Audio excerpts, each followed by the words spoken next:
Una historia que combina amor, venganza, crueldad y terror sobrenatural.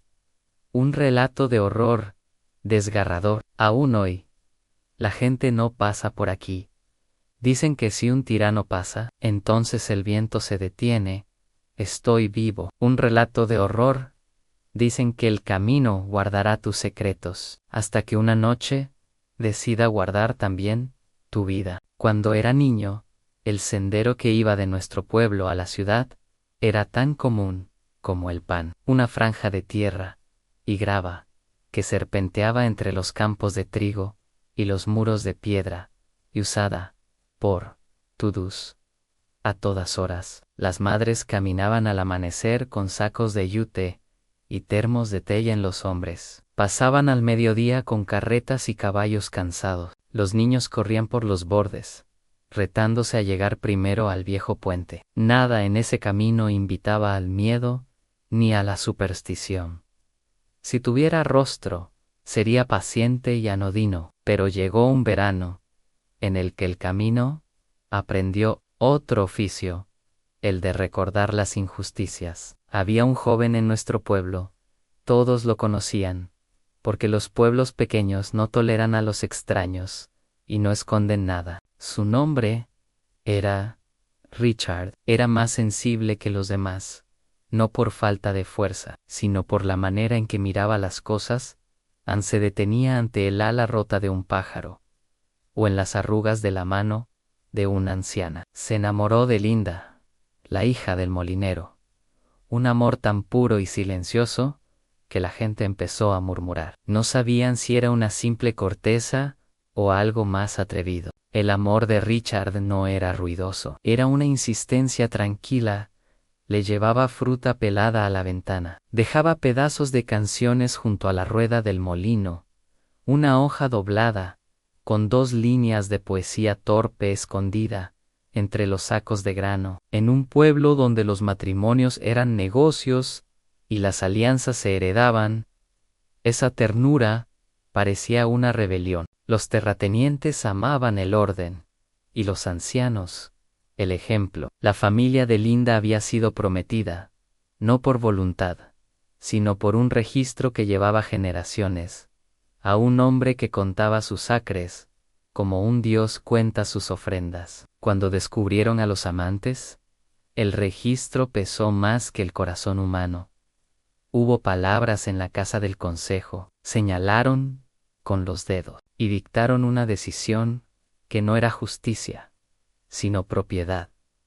Enterraron vivo a Richard. Recuerdo la mañana en que se lo llevaron. El sol salía tímido, como si supiera lo que iba a ocurrir. Lo arrastraron hasta el campo, cerca del viejo cementerio, una tierra que nadie araba, porque las piedras peleaban con el arado. Los ancianos miraban con la solemnidad que se reserva a los rituales, no a las leyes. Lo llamaban castigo, lo llamaban necesario. Los hombres que habían bebido con Richard bajaban la cabeza. Linda no gritó. Su voz había muerto antes que él, asfixiada por una tristeza tan grande que ya la sujetaba del cuello. Lo bajaron al hoyo en una habitación de tierra donde el aire se convierte en moneda. Yo era demasiado pequeño para detenerlos. Algunos de sus amigos trataron de sacarlo, golpeando la tierra con los puños, como si pudieran golpear la decisión del mundo. Alguien atacó a un anciano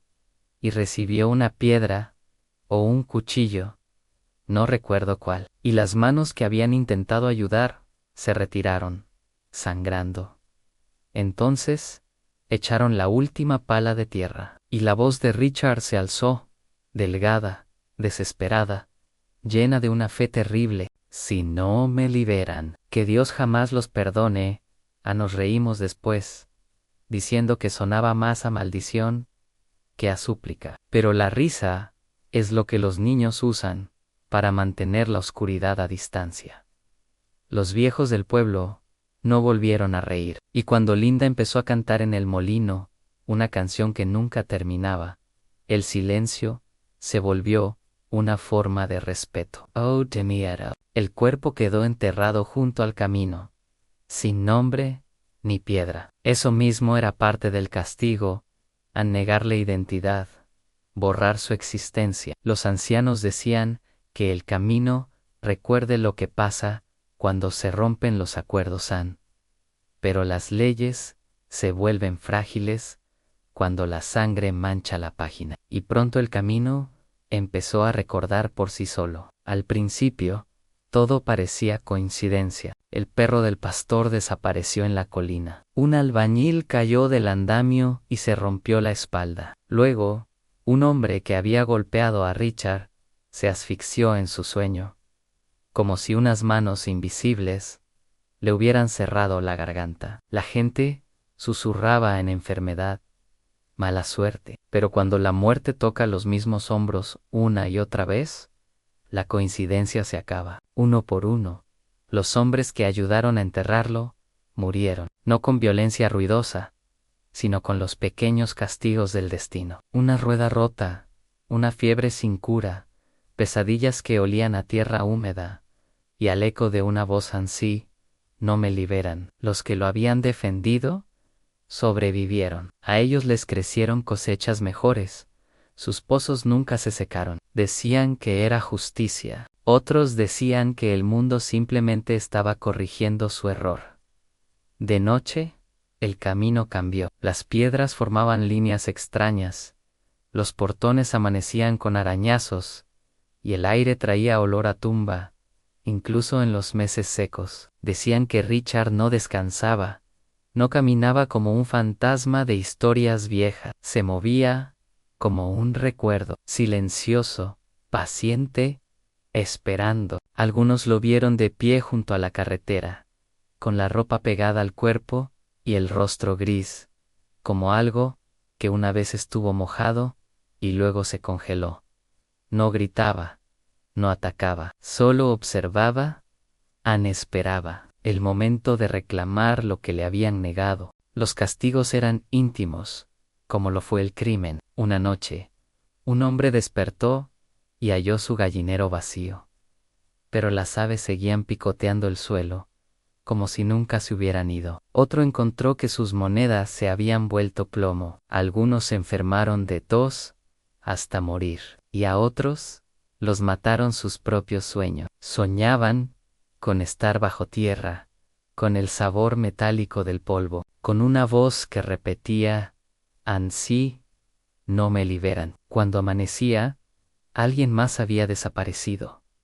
Los años pasaron, los ancianos adelgazaron y empezaron a dejar ofrendas en la tumba, granos, tela, disculpas, murmuradas a la tierra. Pero las disculpas son herramientas inútiles para los muertos. Richard no pedía compasión, pedía libertad, y el camino, que nunca olvida, guardó la cuenta. Cuando el último de los culpables murió, la aldea creyó que todo había terminado, pero el silencio que siguió no era paz, sino onjuco, como un pecho sin pulmón. Los hombres prácticos hablaban de enfermedades, de pozos contaminados, de casualidades. Yo les creí a medias, porque en las noches de niebla, cuando el viento suena como un lamento, he visto una silueta parada en el borde del camino, mirando los carros pasar.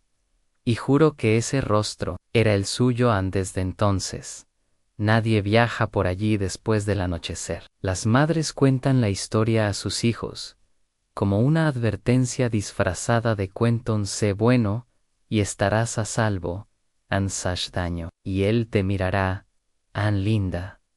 Se casó años después con el joven panadero. Nunca volvió a pronunciar el nombre de Richard, aunque a veces, en las noches de luna baja, la escuché tararear una melodía, una plegaria, para un alma que el mundo había olvidado. El camino hoy está más callado, poro, no vacío. En las madrugadas frías, cuando la luna parece una moneda, y el aire huele a hierro, puedes sentir una presencia no hostil, sino atenta, un registro abierto, un balance pendiente. Dicen que un viajero pasó por allí hace poco, y al volver su cabello tenía canas. Contó que vio a un hombre común de pie, al borde del camino, que lo miró sin moverse, murmurando un nombre. El viajero dejó una moneda en el polvo y se marchó, llorando sin saber por qué. A los niños les decimos que la justicia camina con zapatos extraños, que el amor, en tierras donde manda la costumbre, puede ser mortal. El cementerio junto al camino no es un lugar de miedo, sino un recordatorio. El mundo lleva su contabilidad y no olvida. Si eres bueno, el camino guardará tu nombre con suavidad. Si eres cruel, te recordará más de lo que quisieras. A veces, cuando despierto en mitad de la noche y huelo la tierra mojada, salgo hasta la verja y escucho a Nel Rose de paso sobre grava, una canción débil viniendo del molino, o el eco de una mano arrojando el último puñado de tierra. El camino guarda sus secretos, pero también su vigilia. Y a veces, bajo una luna delgada, creo ver a un hombre de ojos tranquilos mirar la carretera por un instante, y luego, sin un gesto grandioso, darse la vuelta y desaparecer en la oscuridad.